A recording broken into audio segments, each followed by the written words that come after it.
In poetry, things are said in a certain way that you should not just read the line, you must read both the gaps before and after the line, because most of the meaning is in the gaps always in a poetry. It's not just in the words, not prose to tell you this is it.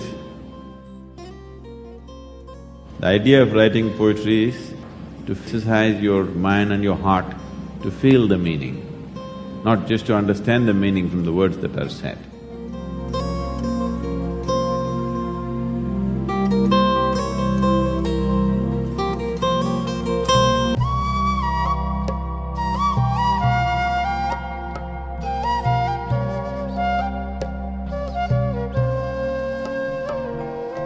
Namaskaram to everyone, wherever you are. The unstructured nature of my mind naturally found succor in the ways of poetry because the nature of what was happening in my mind as a child, as a youth, could never find a logical, proper prose kind of expression because my mind was so unstructured and completely untrained or refused to be trained, whichever way you want to see it. Because of this, poetry became so much a part of my life. Probably most of the poems that I ever wrote have never been seen by anyone or read by anyone because I wrote it in a whole bunch of small sheets of paper all over the place. And I think once in a small fire accident that happened where my car got burnt, I think over 400 poems got burnt with that. So probably only… not probably, only what I have written in the last maybe… since we moved to the yoga center, in the last 20 years, probably that's all the poems that we have. Maybe a few of them, the past ones I could recollect if I could, but generally it's all that's written. Here we are at 11 degrees north in southern India. This is an ideal weather for coffee, and there are areas of South India which are mountains of coffee. I mean, they grow coffee here. During my youth, I spent a lot of time in Coorg, and these mountains are covered with coffee. This is coffee country. In another couple of months, sometime in February, January and February, the coffee goes into blossom. When the coffee plants go into full blossom, the whole mountain will turn partially white because of white flowers, jasmine-like flowers. And though the beans are invigorating, the fragrance of the coffee blossom is absolutely intoxicating and enthralling.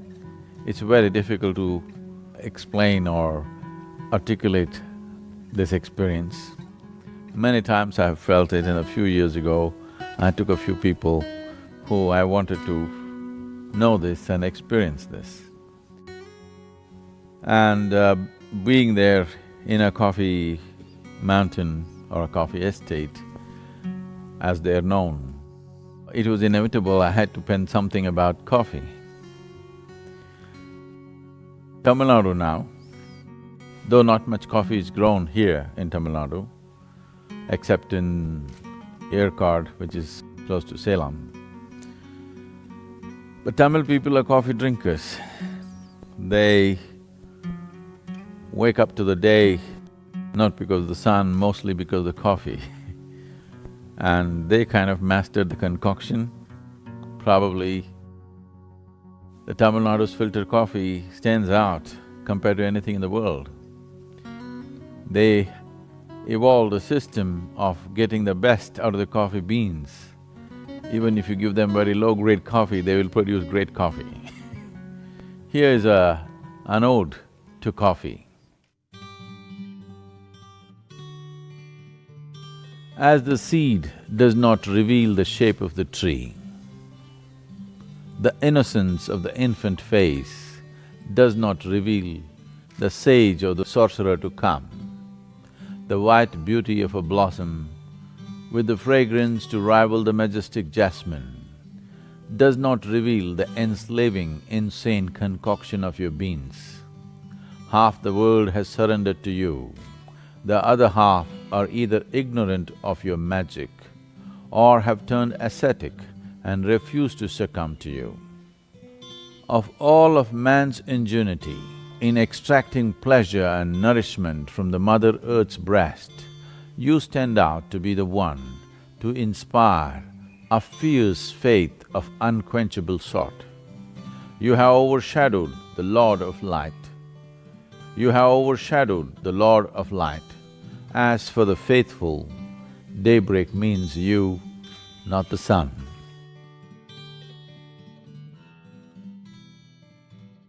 If the fragrance of coffee has woken you up, then here we are to read a few of the poems that I've penned in the last few years.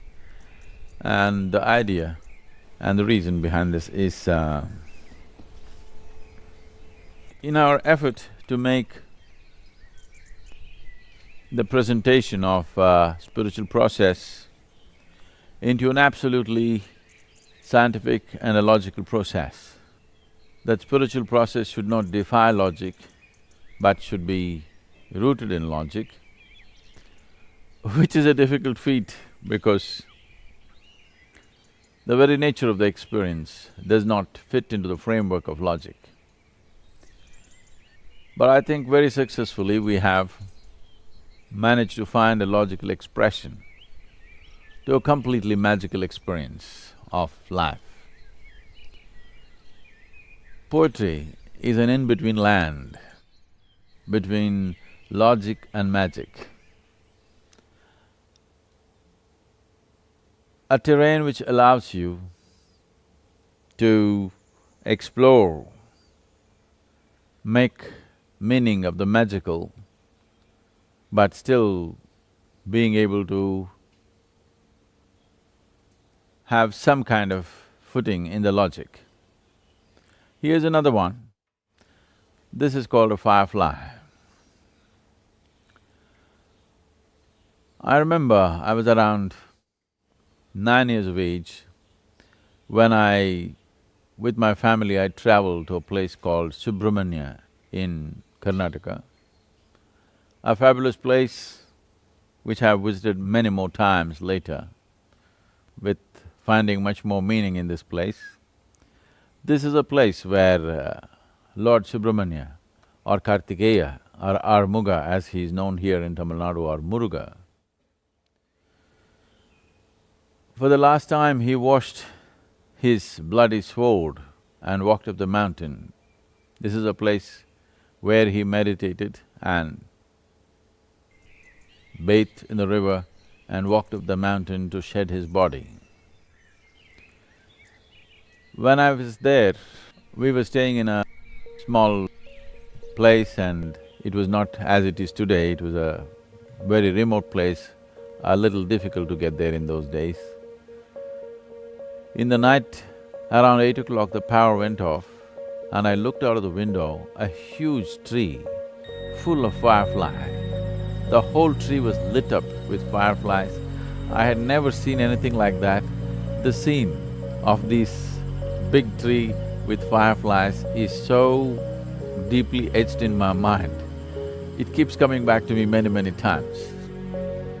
And when we first moved into the ashram here, around 20 years ago, and those times, evenings usually we didn't have light because the power would go off. Then when we were here, we started noticing fireflies and suddenly these magical beings flying all over.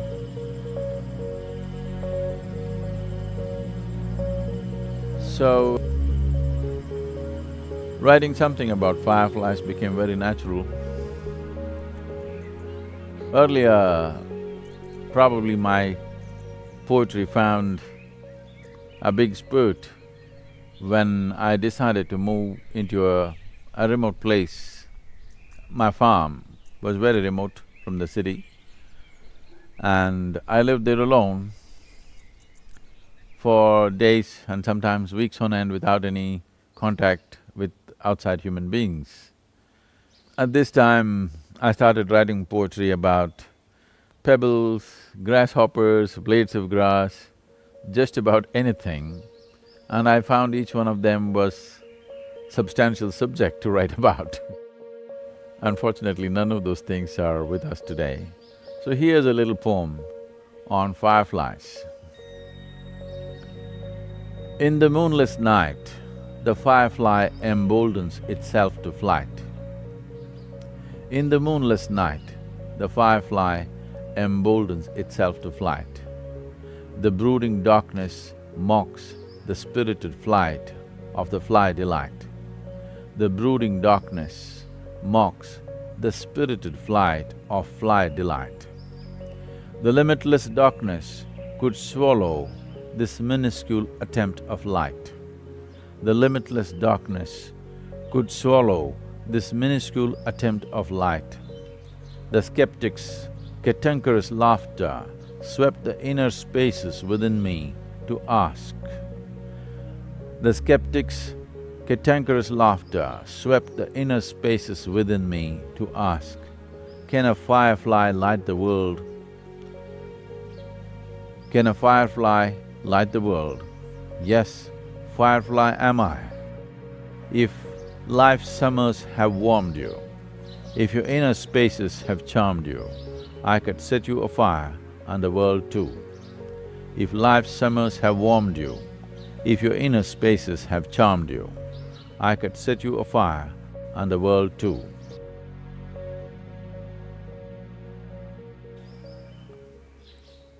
During the Anadi program in United States at III Tennessee, 90 days, a gusty lot of people gathered. A whole lot of people did a wonderful effort to raise their sadhana to a different pitch, and we explored dimensions which are not just unusual, much more than that. And we happened to be at a time when there was a Guru Purnima. The most dominant factor of my life has been my Guru and nothing else.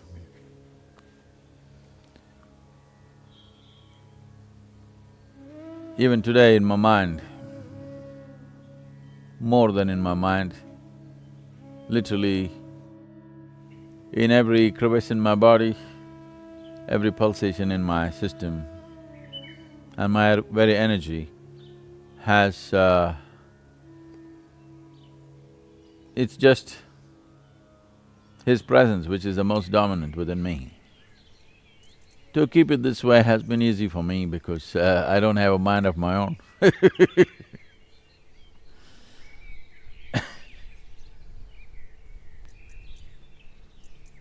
Because… probably because of this,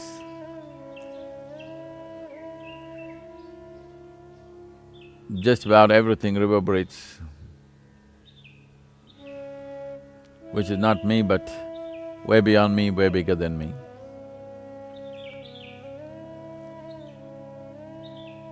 I did not see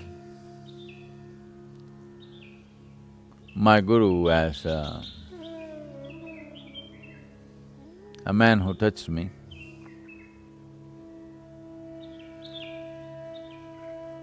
Though his touch brought me to the highest level of experience and a revelation of life and beyond.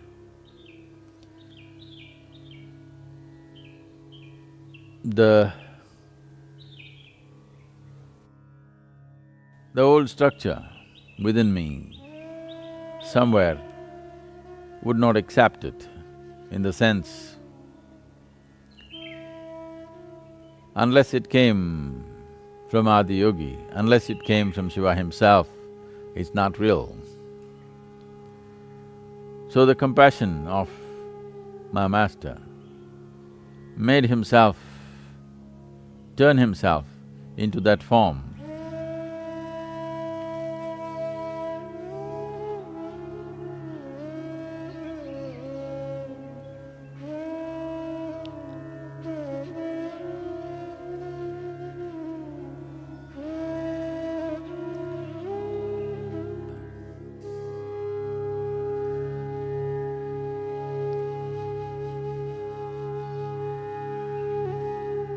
I don't know if this was his act, that he turned himself this way, or that's how he really was at that time. But today and ever since,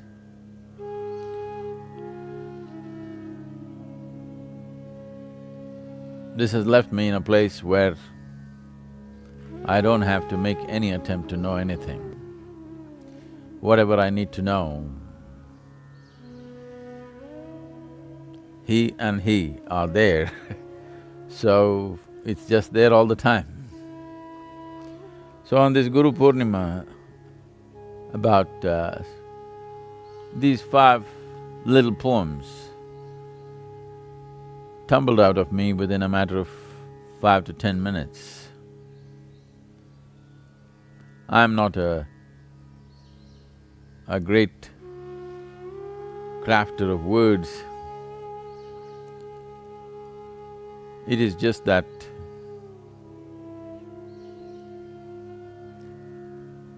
without any kind of mastery over any particular language, through the grace, I managed to find some expression to what's happening or near to that. Here are 5 small poems which were part of the Guru Purnima day. All of them are titled as My Master. Brooding, squinting, staring, I could not hit the mark.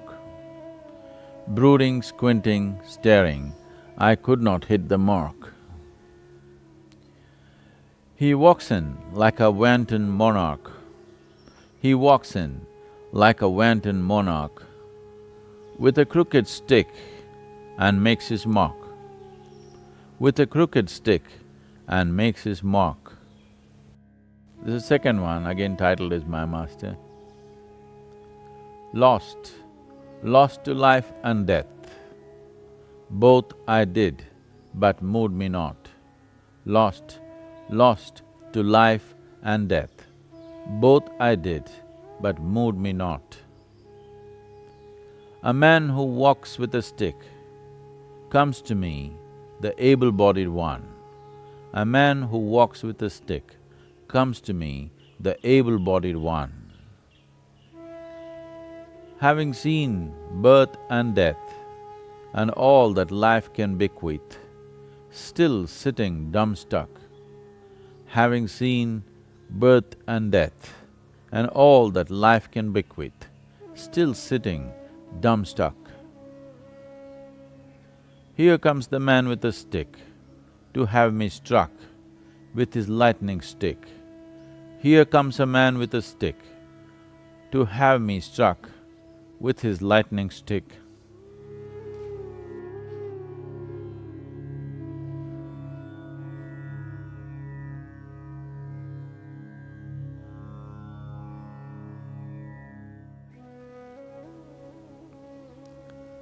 Here's the third one. I let the whole world go by, of spiritual and material, of land and sky. I let the whole world go by, of spiritual and material, of land and sky. I searched in the mother's womb and in the lover's bosom. I searched in the mother's womb and in the lover's bosom. But such a one I did not find, till I crawled to him like a worm. But such a one I did not find.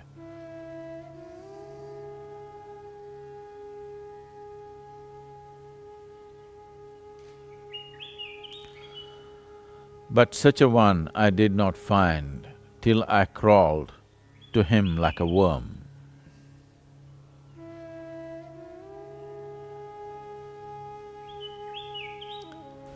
There's the next one for…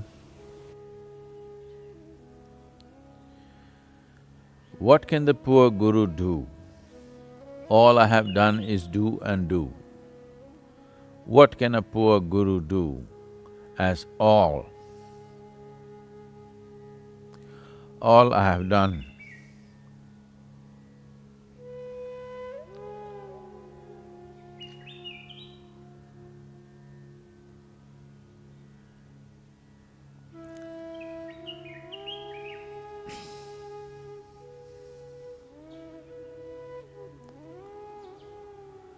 What can a poor guru do? All I have done is do and do. After seeing all that is there to see, after seeing all that is there to see, he comes to teach me how to be. After seeing all that is there to see, he comes to teach me how to be.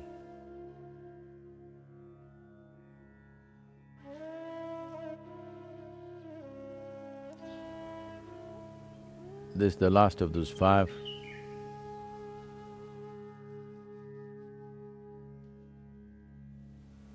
The breath that passes out will not come back. The breath that passes out will not come back. The guru who touched and left me not and need not come back.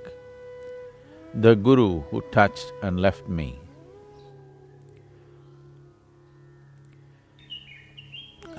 not and need not come back.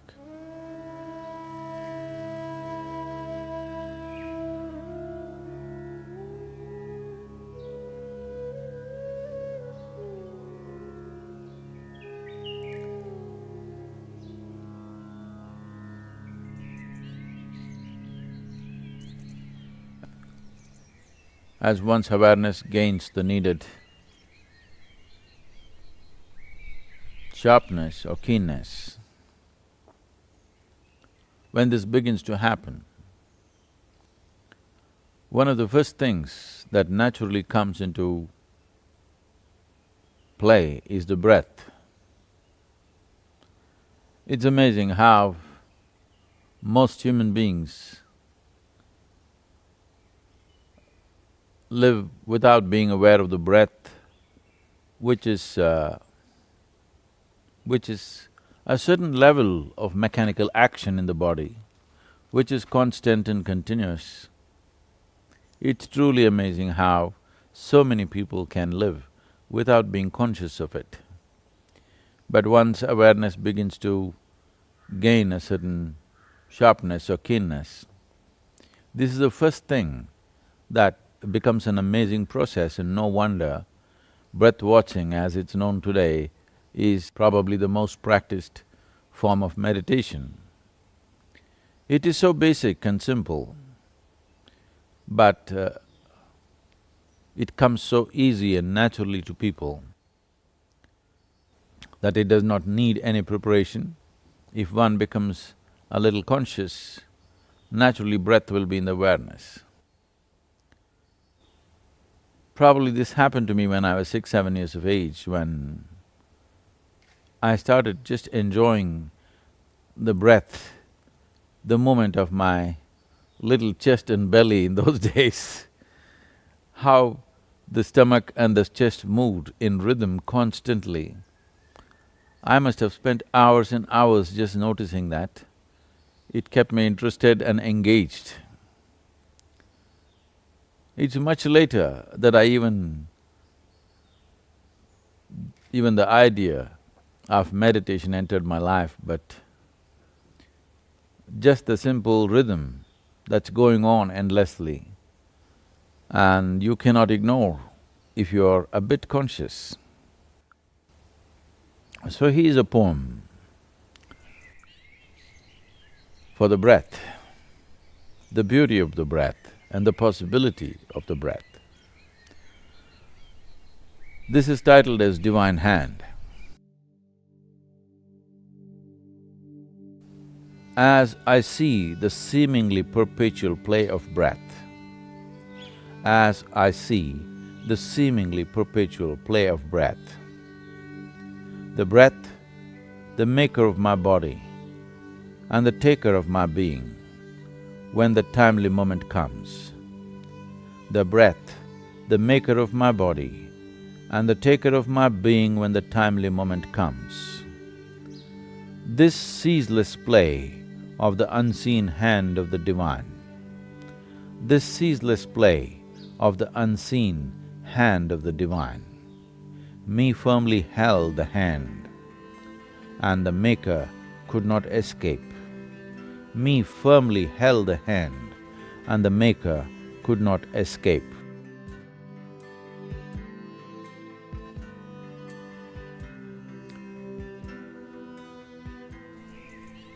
There is… I'm sure most of you have heard this chant which… the Bhaja Govindam chant where we're talking about how Nischala Tattvam Jivan Muktihi. What this means is, if there is an unwavering attention towards something, it doesn't matter what the thing is. If there is an unwavering attention towards something, then the liberation, the possibility of freedom cannot be denied to that one. Or in other words, the essential problem of human situation is a certain lack of attention.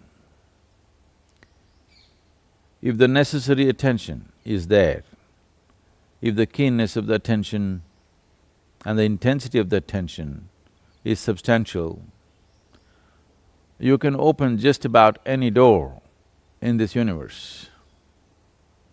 How keen is your attention? Or how intense, how much energy behind your attention?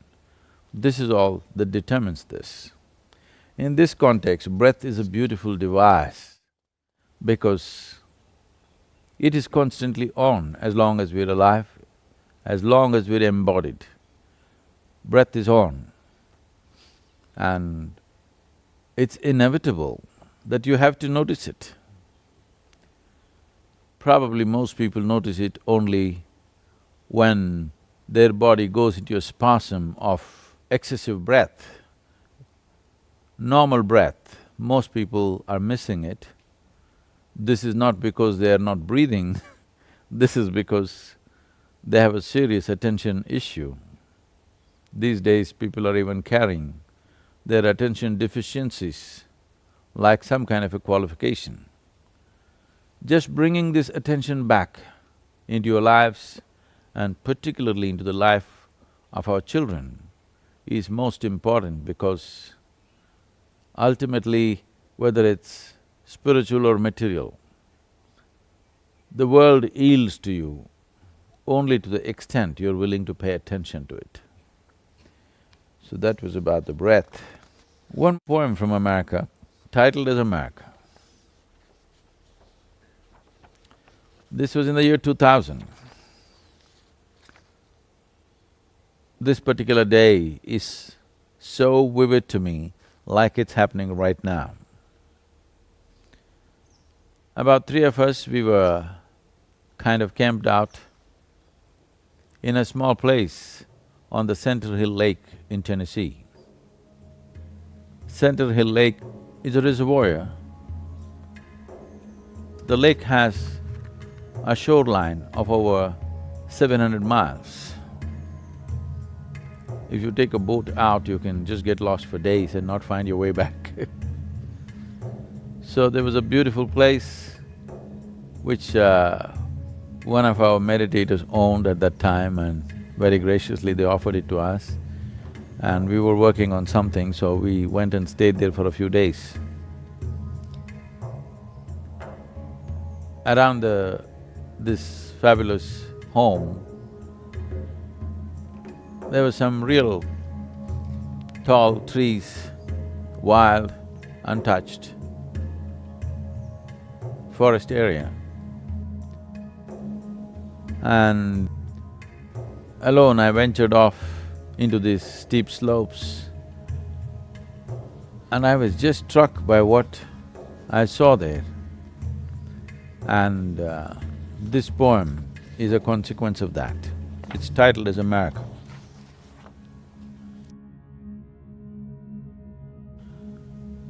The brooding darkness of these woods fed upon the native blood. In the twisted tangle of the fallen wood, the spirit of the fallen Indian stood. The brooding darkness of these woods fed upon the native blood. In the twisted tangle of the fallen wood, the spirit of the fallen Indian stood. O brothers, your identity a mistake, those who oceans cross did make. The greed for gold and land laid waste the spirit of wisdom and grace. O brothers, your identity a mistake, those who oceans crossed did make. The greed for gold and land laid waste the spirit of wisdom and grace. The children of those who by murder did take are taintless of their forefathers' mistake, but those who lived fed upon the milk of courage and pride stand as spirits of defeat and shame. The children of those who by murder did take are taintless of their forefathers' mistake, but those who lived fed upon the milk of courage and pride stand as spirits of defeat and shame. O the murdered and the murderous, embrace me, let me set your spirits to rest. O the murdered and the murderous, embrace me, let me set your spirits to rest. This poem is a consequence of a man who stood still probably for over 300 or 400 years, someone who was trusted by one who has a certain position of being a chief or whatever, someone whose duty and bond to keep another who was of some significance safe and well.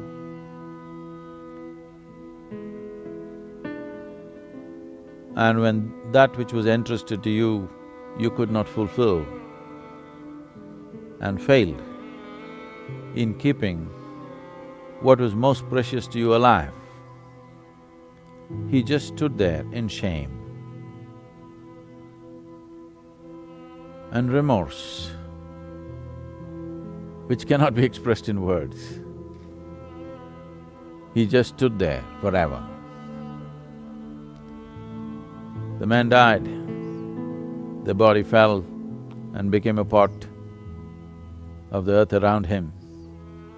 But a frozen spirit just stood there for centuries. When I walked down these mountains, when I walked down this steep slope, and here he was still standing. And probably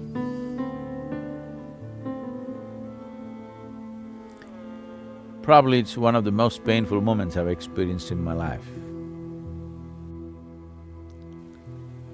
I have learned to always transform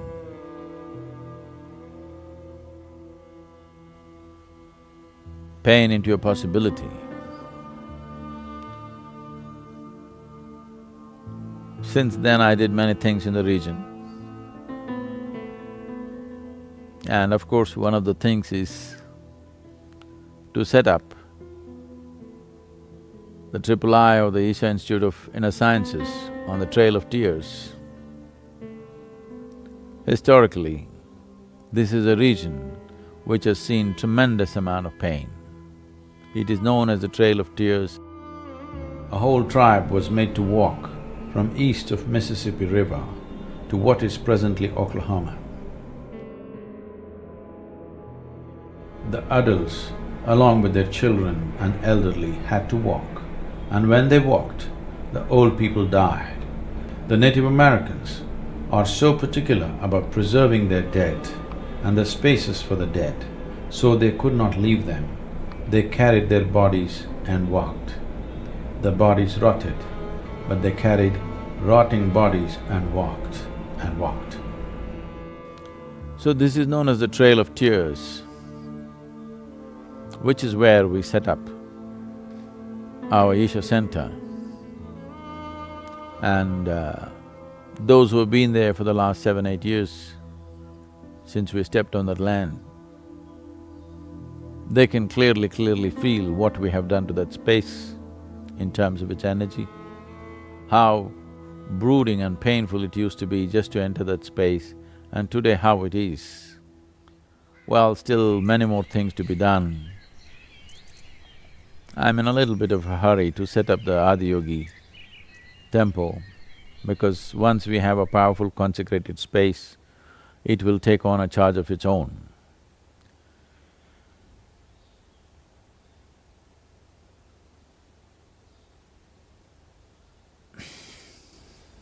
So that's about America. Here's a poem which is titled as The Untouchable. Probably this is one of the few poems which is kind of a hybrid of a poem that I wrote when I was probably 18 or 19 years of age. None of the others have remained. They all, as I said earlier, they all got burnt in an accident. This is not exactly what I had written at that time, but I think… yes, I think at least 60% or 70% of this is the original poem, rest I've added. So, I think this was one of the first poems written here after we moved in here in 1994.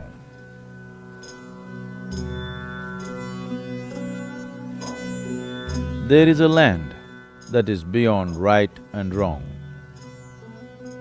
When you get to that land and lie there, humans who live for bread and toil to be what they are not will strive to hide their jealousy with mocking talk, and the gods will descend to be in the company they wish to be.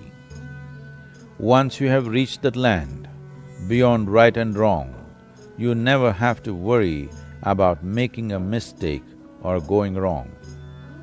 Once you have reached that land, beyond right and wrong, you never have to worry about making a mistake or going wrong.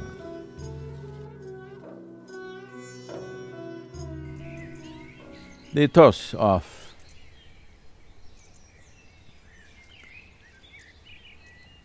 Eastern cultures, the fundamental ethos of Eastern cultures, is a watered-down version of individual enlightenment. This culture, which we refer to as the Bharatvarsh, essentially is a complex, chaotic concoction of multiple influences of enlightened beings.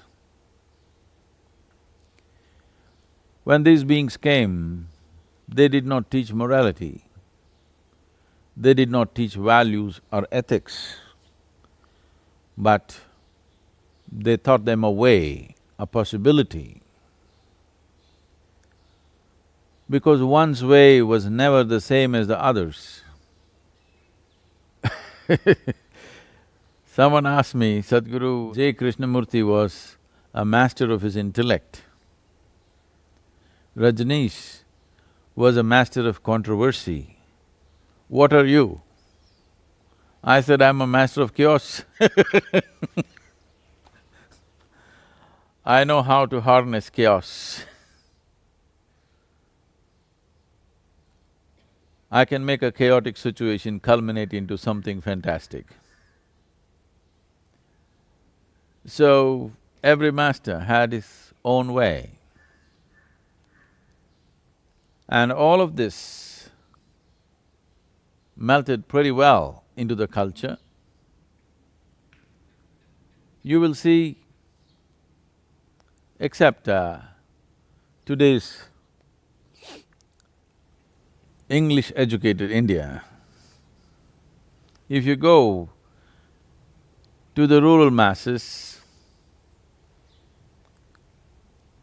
you will see if you go to a place, a Kumbh Mela is a fantastic display of this. If you go to, let's say, Kumbh Mela, a classic event on the planet, one like no other.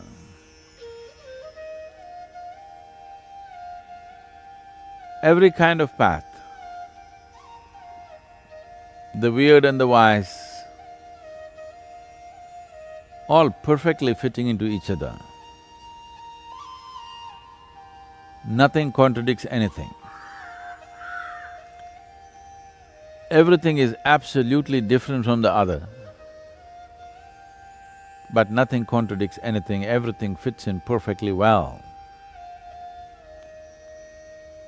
This is not something that a thinking mind, a logically correct mind, particularly a Western mind, could understand.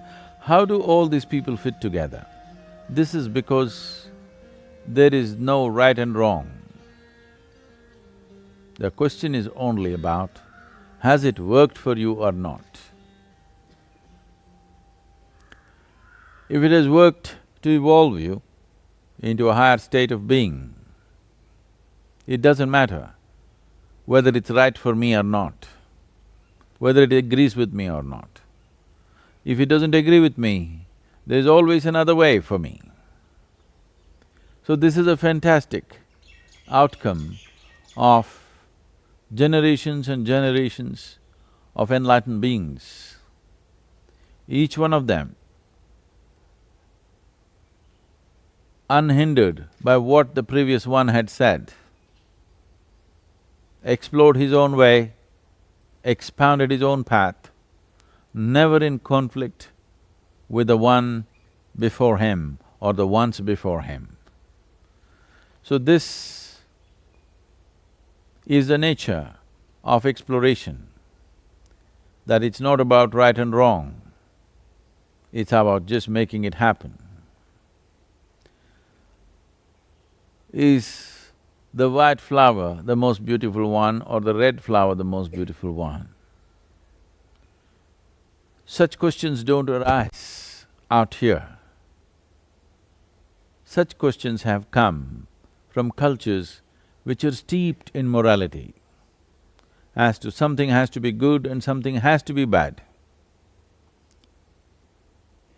In this state of making something right and making something wrong, there is no way a spiritual process can happen, because essentially spiritual process means all-inclusiveness. If you cannot embrace everything the way it is, if you have to accept some and reject some, then there will be no spiritual process. You will only have morality, no spirituality. This reminds me of a fantastic story, a situation rather, which happened in Bahubali's life. Myself and Bahubali, for a few years, had a great affair. There is a place called Gomatagiri, which is a little over 25 kilometers from Mysore city. There is a 18-foot tall statue of Gomata standing naked on top of a rock. I think it's 1100-year-old statue, which was lost with overgrowth of forest. And only about probably somewhere in late 60s, it was rediscovered. The man who rediscovered it, a simple stone cutter, an illiterate person, went there to take a stone which was appropriate for making whatever forms that he was making it of, usually some deity, and he discovered this statue which is on top of a small hill or a bunch of rocks which are around 120 feet tall, and on top of it, an 18-foot statue of Bahubali. I met this old man. He was in his 70s, still cutting stone and doing physical work. And when I spoke to him, a completely unschooled, illiterate person, he was such an amazing guy. Just having found this Gomateshwara, his whole life was transformed. He became a great devotee. A simple stone cutter turned into a fantastic devotee, and I met him probably 83 or 84 when I was there. And I conducted a few programs and spent a certain amount of time in Gomatagiri. There are any number of things I can say about this place because so many things happened there. This was a time, after 1982, my own experiences had blossomed and… but I was trying to find articulation to what was happening within me. It was a very crucial time where Gomateshwara came into my life.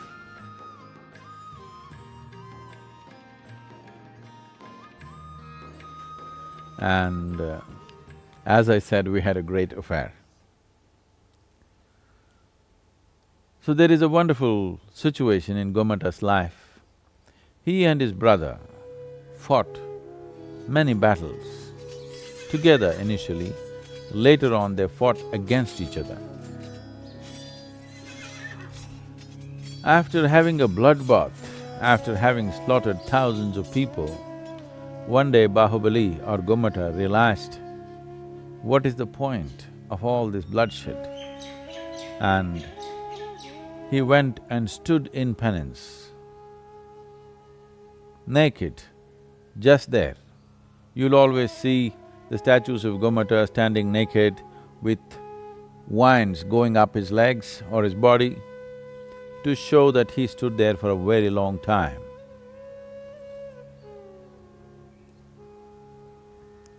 And he stood there for over 14 years. Everything that he could do with himself in terms of purifying himself, he had done, but still he could not attain. When a yogi came by, a sage of great attainment came by, Gomata looked at him and just one teardrop slipped out of his eyes. This one teardrop was a question mark. What is it? I've done everything that I can do. What is holding me back? That's a question, an unuttered question, just a teardrop to ask this question to the yogi, what is holding me back? I've done everything that I know. Then the yogi said, you have brought a false sense of humility into you. You're a king, but now you're willing to bow down to a beggar on the street. You're willing to bow down to any creature on the planet. You're willing to bow down to an inanimate rock. You have made yourself like this, it's wonderful, but I see you are incapable of bowing down to your brother with whom you have a fight. It is this falseness of humility which is holding you back. This was the moment of attainment for Bahubali. Within himself, he did bow down to his brother and he attained. This is a very beautiful story because this is how human beings are held back. It's not some great things.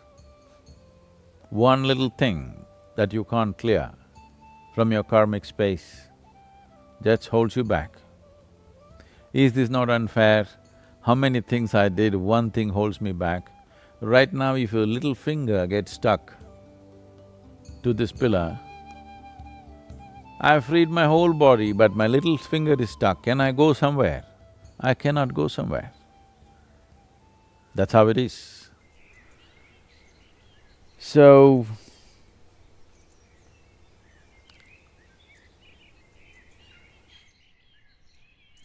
some of the poems that I penned in Gomatigiri are not with us anymore, they're gone. So this untouchable poem which we just read,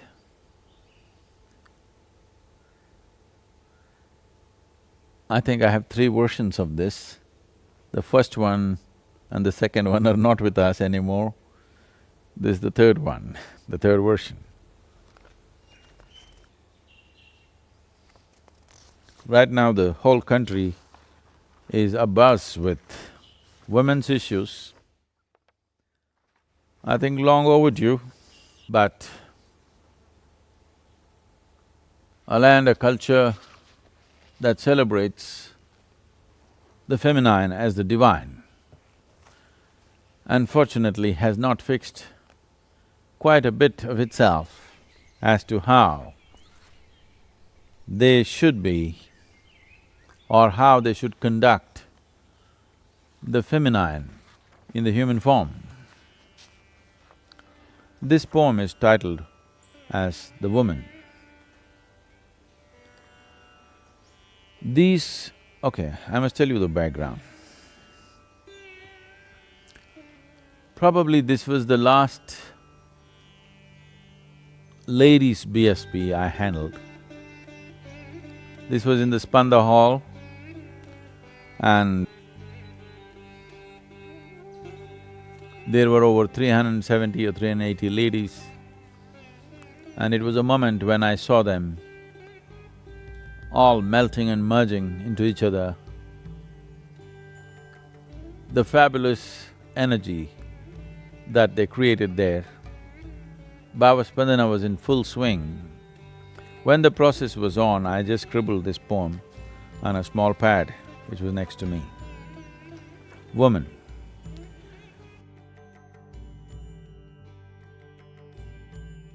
These creatures of the moon, in such delicious swoon, the sun and me, not the only boon to these creatures of the moon.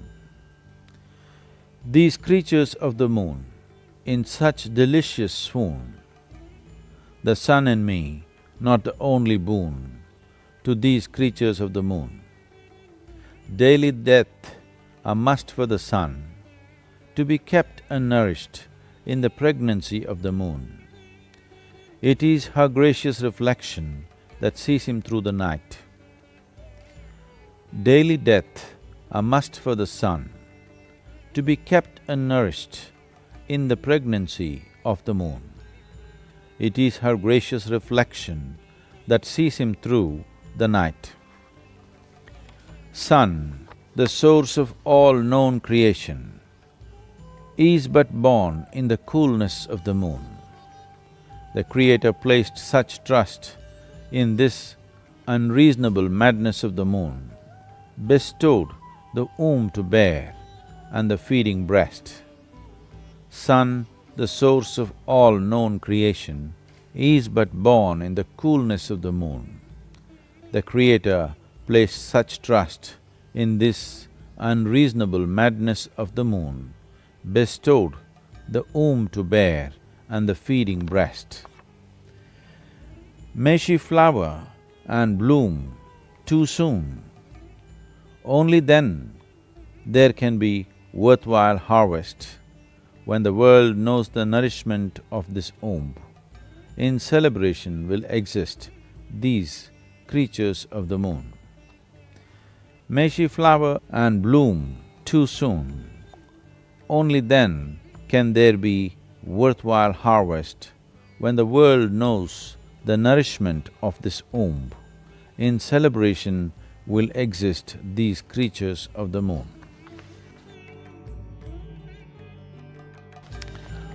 I think we'll leave the poems there. If you have questions, this is the time to look at it. You talked about moments when we as humans have moments of clarity and moments of confusion. Since I started my sadhana and as I go through my spiritual path, I've had moments of very intense experience. Sometimes I feel that everything is very clear, but at the same time, I have moments of utter confusion where I'm not able to understand what's going on around me. In a way, the things I see, I'm not able to articulate it in a very logical way. What is happening to me and what do I do about it? You're having a very human experience on this planet.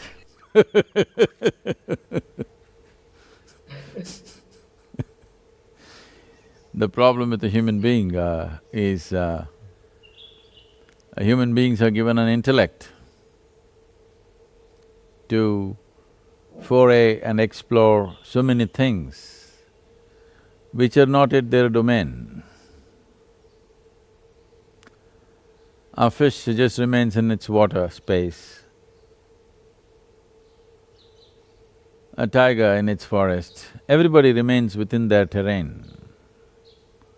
It's only the human being who wants to explore and foray into everything that